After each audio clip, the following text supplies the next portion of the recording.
People often say that it's hard to explain what Quakers actually believe, that it's too individual or it's too varied.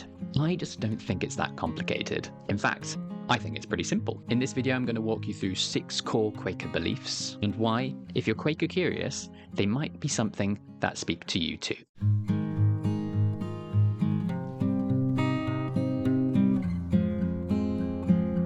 I've been guilty of this myself, and I think Quakers find it quite funny. Like, ha ha ha, we're so difficult to understand. No, we're not. We're very simple, and I'm going to go through it. So I've got 6 core beliefs, which I think it doesn't matter if you are an atheist Quaker or whether you are a Christian Quaker or a Buddhist Quaker. I think fundamentally these are the things that we have in common. Now, I might not use the language that every Quaker might use, but I think the core message is still true. I think the first core belief that all Quakers hold to is that the divine is still speaking. We often talk about that under the idea of continuing revelation. We don't believe that God stopped speaking when the Bible stopped. We don't think that God stopped speaking when Jesus ascended into heaven. We believe, in fact, using a Quaker phrase, that Christ has come to teach his people himself. So what we're doing in meeting is we're listening out for that still, quiet voice, which we believe is the divine, that is still speaking to us in our meetings today. I think a point that maybe we don't focus on too much about that is that it also means that you're not alone. I think that sometimes people are shocked when they have these encounters with the divine. And it often comes when people are at a really difficult stage in their life, where maybe they do feel alone or feel that no one can speak to their condition, another very Quaker phrase, or no one can really help them. And then they discover this presence that's been there all along. The second core belief is that everyone can hear the divine. It's not limited to priests. It's not limited to a certain gender. It's not limited to a certain group of people. We just think we are simply the ones who are doing it actively. That doesn't mean that you can't do it too. Just means that that's what we're actively doing when we meet. So when we do our meetings for worship, we have to do that mainly through the mode of silence because we are listening. And we believe, unlike with maybe meditation, that we do that best when we are in community. I think that's, again, really important. Going back to this idea of not being alone, the idea that you've got someone with you.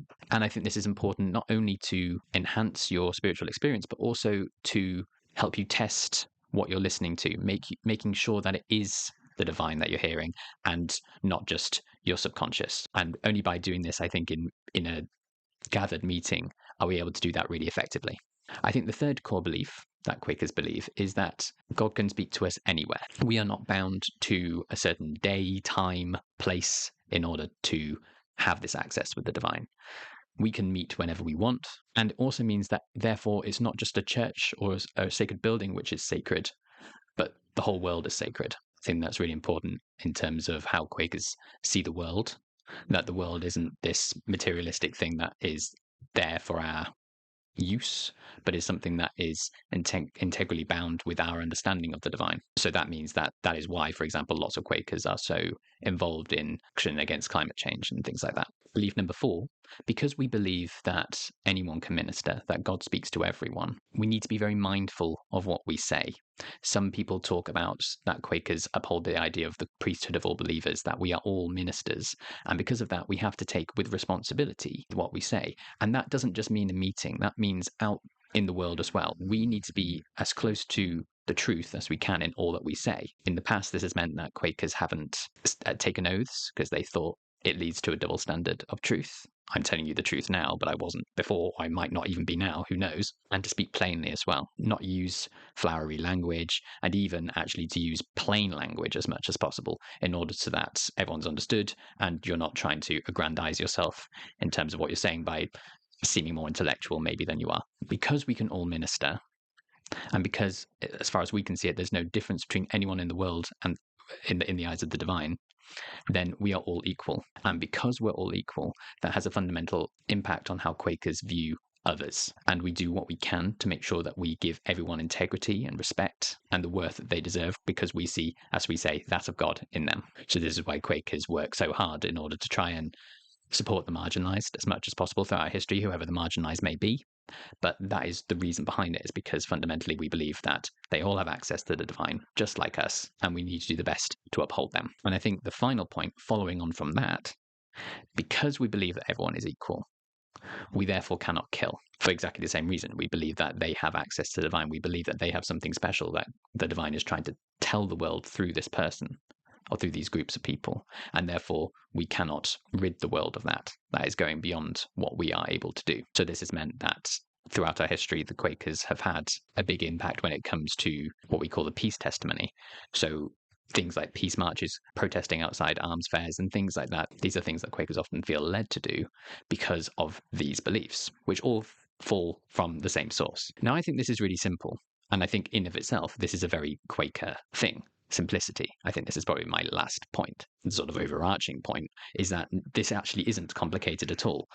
People make it complicated when we start talking about words and we start adding things onto this.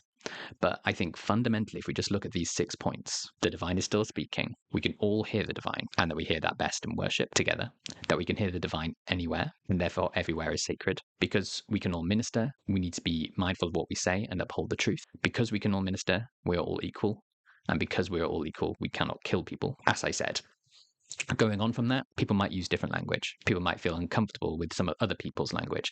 And in that, there is a discussion to be had. But regardless of how you describe that, I think I'd be surprised if any Quaker would actively not believe these 6 things. So what do you think, Quakers? Does that sum up our belief system?